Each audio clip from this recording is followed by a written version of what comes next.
magandang lupa. Hello, good morning mga idol.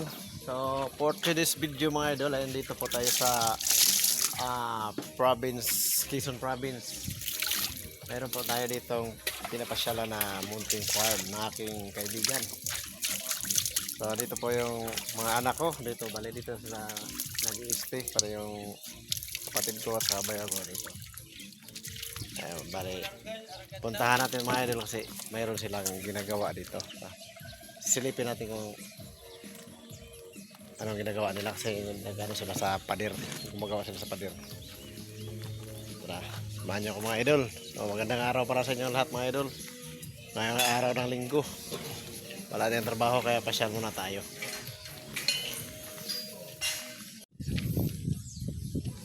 Ayun, wala. Ito pala yung ginagawa nila dito mga idol. Naggagawa sila ng pader. Dinadagdagan yung dinurugtungan yung pader, nilagyan ng biga, tapos pinatungan ng 3 hollow blocks, tapos yung poste lalagyan ng forma, bubuhusan para yung poste ng solar ay lalong tumibay. Yan, maganda dito mga idol kasi maraming buko. Pag gusto ko kumain ng buko, ito may sungkit lang dito. Ito may panungkit tayo, panungkit yan o. Yan o. Yan. So bali 4. Tapos ito yung pormahan nila yan. Ito, saka yun yung sa dulo na yun. So medyo karating lang namin dito kagabi. Ngayon dito tayo tatambay mo tayo ngayon kasi wala tayong trabaho. Linggo ngayon, di off natin ngayon kaya yan, pasyal mo kami dito.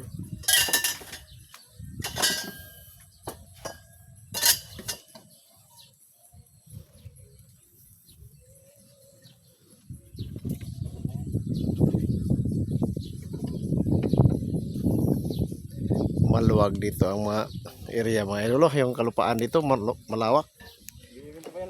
Ito nga dito, may labas.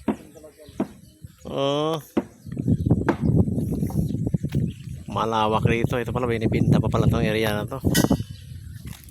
Hanggang dito sa kabila.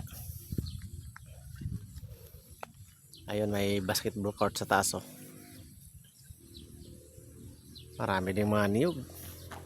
Siguro itong mga niyog na to dito kinukuha yung mga binibinta sa Maynila kasi dito tayo sa Chaong. So malapit na tayo doon sa ano. Sunod dito. Anong lugar yung sunod dito? No? Sa Chaong to dito, di ba? Anong lugar to papunta ron sa ano? Sunod dito. Candelaria. Yung ano, Atimunan, malayo pa yun, no? May ano pa, may pagbilaw pa, no?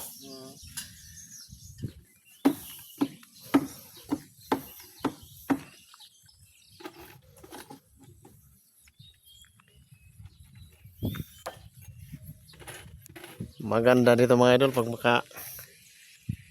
makabili dito ng area kasi tahimik. So maganda dito ang pahingahan, ano, marirelax ka dito. Dito ka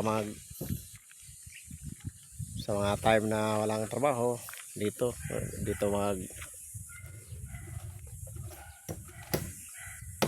magpahinga para bawas sa stress sa trabaho sa araw-araw.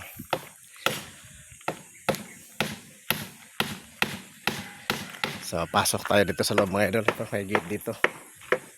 Saka ayun, may aso, may bantay pala dito si Brownie. Good morning Brownie.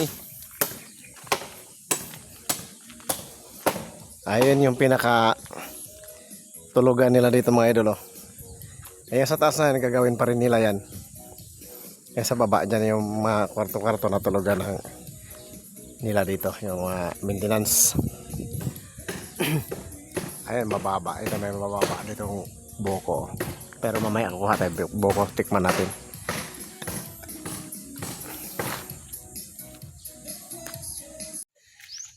Ayan po mga idol yung ano, kabuuhan ng gate. Nandito tayo sa labas ng gate. Ayan. Binubuldos lang pala tong lupa na to. So balay mahataas sa bahagi ito nandito. Para pumatag siya, pumantay siya ay binubuldos. Tapos dito dinadala sa may gilid. Sa may gilid ng ayun dito. Akala ko ano to, parang ilog, hindi naman pala. Taniman din pala to dito, mga taniman. Ayan, dating mga taniman. So dito lang na tatambak yung kinuha ng mga lupa galing dyan. Oh. Ayan.